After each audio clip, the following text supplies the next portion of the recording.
Hello, friends. This is Dave Hurwitz, executive editor at ClassicsToday.com, and here, taking a little nap, is Mildred. Hey, Mildred, how you doing? I know. It's that time, isn't it? Oh, she's so cute. Isn't it wonderful? Anyway, let's get back to this, shall we? I'm here to answer a lovely question. Who are the craziest? Piano people, string people, or opera people? Of all the crazies? Well, the answer is really pretty straightforward. It's piano people, hands down. The piano nuts are the nuttiest, and I'll tell you why in a second. But let's deal with the others first. We can get rid of the string people immediately because they're the minority. There aren't that many of them. There used to be many more. There was a time when the violin was the instrument of choice. You know, when I was doing my studies in performance practice in vibrato, there was a piano pedagogue named Honeyman who was absolutely out of his mind. He had like a whole bunch of kids, all of whom died except his daughter, and he lived in Scotland in a villa that he named Villa Cremona or something like that after Stradivarius, and he wrote all these things. He said that the piano was nothing but a gigantic boxed harp that was completely worthless and cold and expressionless, and the violin was the only instrument that mattered, and it was also very good for ladies. And, you know, people played the violin, I mean, because people played music before we had, like, electricity. And so stringed instruments were extremely popular, but the piano overtook the violin in terms of popularity. And ever since then, the violin has become less and less meaningful. Now, violin people are very dedicated and a serious little niche. You know, they've got Strings magazine and all that kind of stuff. But they seem to be more intellectually aware. I don't know, maybe they're just smarter. Maybe it's because the violin literature is much trashier than the piano literature, so they work harder to elevate their taste. But I don't see violin people screaming and yelling the way piano and opera people do. They have preferences, and they're passionate, extremely passionate about what those are, but they don't seem to be mean about it. I don't know, that's just my experience. Maybe I'm wrong. And like I said, there are many fewer of them. Now, opera people. Oh, boy. Opera people are absolutely nuts. But because they're absolutely nuts, nobody really cares. I mean, we just expect it. They're like, you know, they're like the crazy, you know, the crazy uncle who comes to all of your family gatherings, and everyone just sort of tolerates it because, you know, Uncle Jimmy is kind of cute and pleasant, and, you know, he's nuts and everyone knows it, and we don't really, you know, we tolerate it. We put up with it. You know, the thing about opera people that makes them sort of charming is that they're mindless. You know, now, don't get me wrong, there are some opera people who are extremely bright and who have very, very serious reasons for liking what they like and who take the medium very seriously. But most of them are just screaming queens. Even the straight ones are screaming queens. I mean, that's just the way it is. You know, they just carry on and feel passionate. I mean, passionate. I'll give you a story about how passionate they are. I was with my friend. We had a Met subscription. We were watching Othello, conducted by Carlos Kleiber, which is quite wonderful. And there was this guy next to me who was just, you know, he wanted to be the first person to applaud. That's the only reason he was there. And after the first act, before the curtain even came down, he starts getting up going, "Bravi!" You know, opera people have to do bravo with the correct gender and number. That shows their seriousness. You know, bravo is masculine singular, brava is female, bravi is plural. Well, he wanted his bravi to be stand up and go, "Bravi!" like this.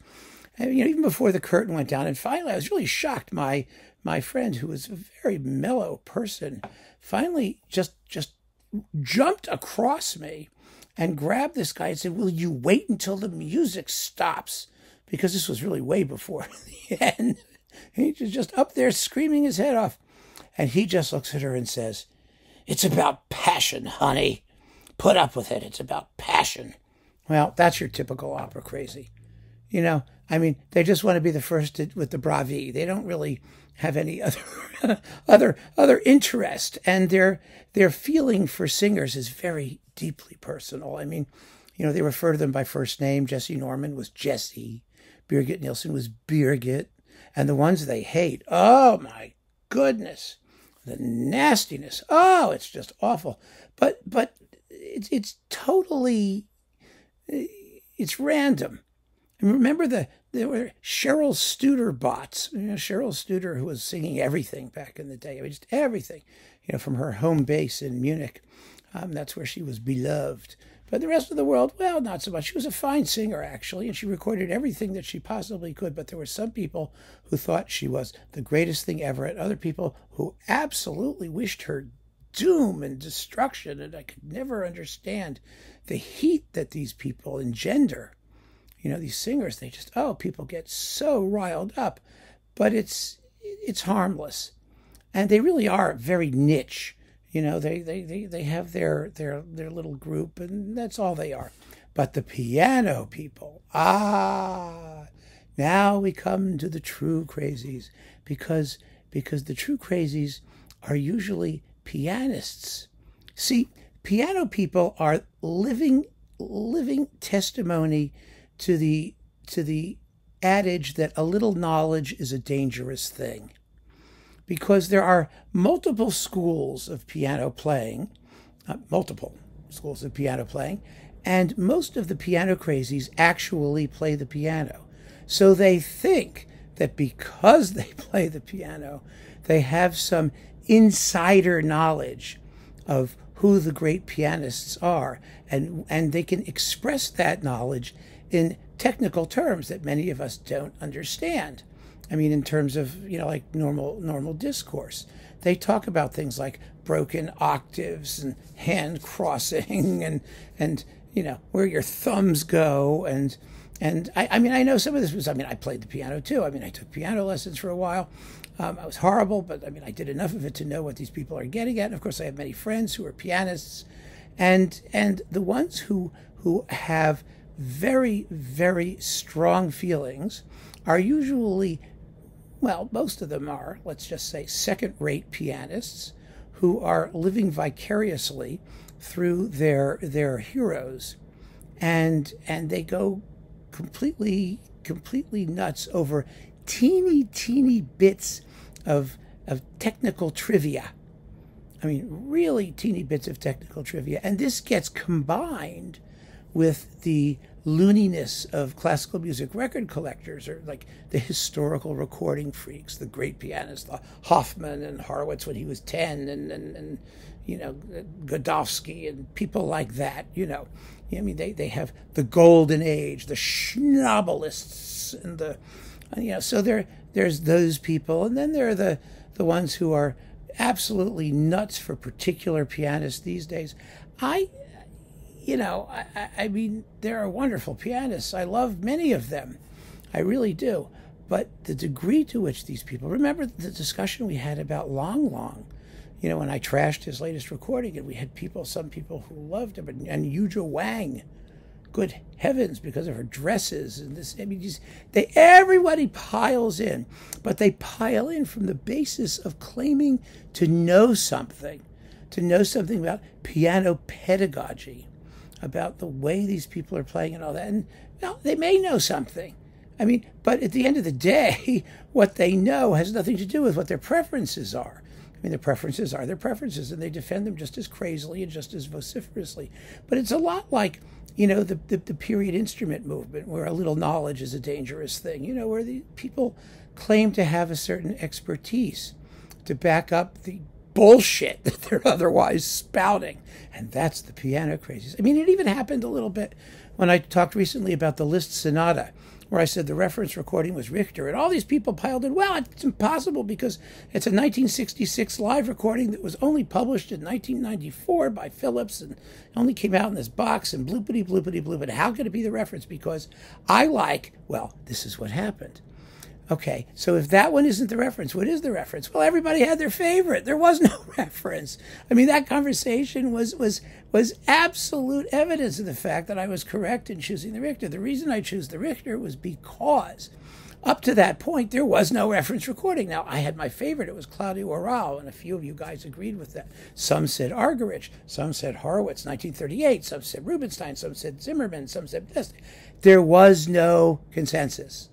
But when Richter came out, that was a recording that everyone sort of coalesced around because it was Richter. I mean, and so whether or not you liked it or whether or not you were a Richter fan, of course, he had his fanatical followers too, all of whom immediately assumed it was the reference because it was Richter. But there was a certain coalescence around that recording in the 90s. And I remember vividly because people were saying, well, you've got to hear Richter. Everyone agreed that was the one you had to hear. And that's why it was the reference recording. Not because it was the best and not because it was earlier or later or it was live or it wasn't issued until a date. And I mean, the hypocrisy is that half the people have been saying, well, there are no reference recordings that date from after the 80s or the 90s. And I said, yeah, there are a few. Well, that's one of the few.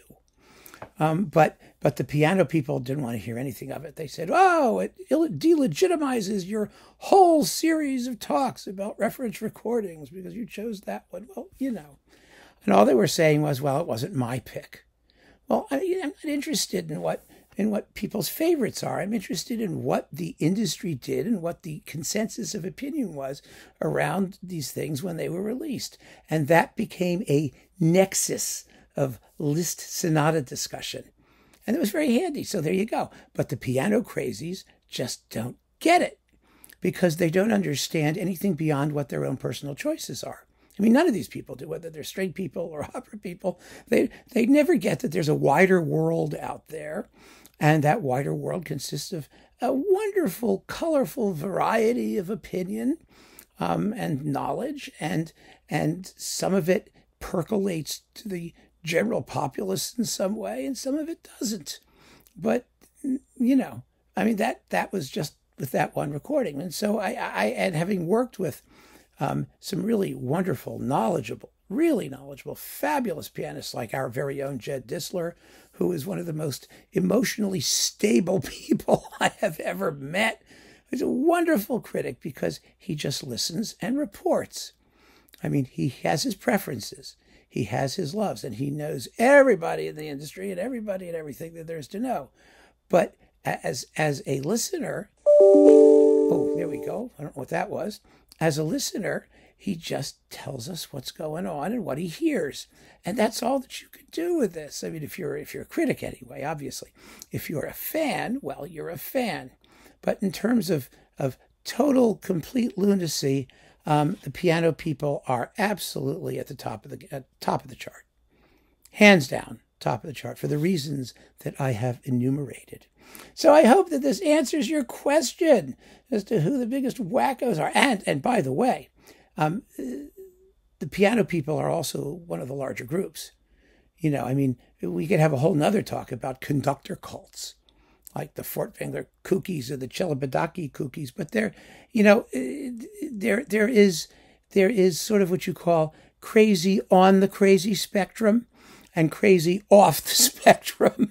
And the conductor people, the Furtwängler people and Celibidache people, they're off the spectrum. They're not operating in the same universe as the rest of us. Whereas the piano people and the string people and the opera people, they're on the crazy spectrum. You can still talk to them. You can chat with them. You can make some kind of accommodation. You know, most of them are aware that there's a larger world out there, and then they may be going a little far sometimes. I mean, there's an undercurrent, a patina of normalcy about their craziness, whereas the conductor crazies just forget. You're just wasting your time.